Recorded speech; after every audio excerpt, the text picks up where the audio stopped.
Number one, sa 5 sinabi ni Director, 6 ang mali. Okay? Sinabi niyang ibibigay niya warrant, sabi niya ibibigay niya yung report, sabi niya papakita niya na hindi sila yung gumulpe, sinabi niya na hindi sila nag-i-inspection ng mga kotse, tapos sinabi niya pa ulit-ulit yesterday, walang NBI sa Senado. PNP na mismo nagsabi.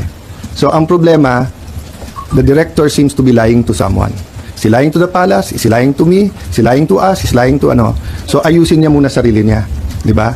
They're under investigation also eh. So, ilabas niya muna lahat ng facts bago kami mag-usap. Grabe ni si Matibag oh. Ini si Matibag ba mo ni example sa Pinocchio ba daw kanang taas ang ilong ba, grabe na lang gyud sa unsala isulti. Anan yang gisulti sa social media. Wala gyud kamatuoran ingon si kuno si Sir Cayetano. Sa 5 ka pug ingon ni Matibag sa nahitabo ato dito sa Senado seats. Wala gyud ni isa nga tama kay puro pangatik ang tanan. Grabe kaya gyud kanila mangatik karon ba. Kini mga tauhan bitaw ni sa atong liderato. Kini bitaw ilahang grupo, grabe. Kaya nila kuno ang taong bayan sa awal na ng Pilipinas ani nga daghan naman kay mga traitors.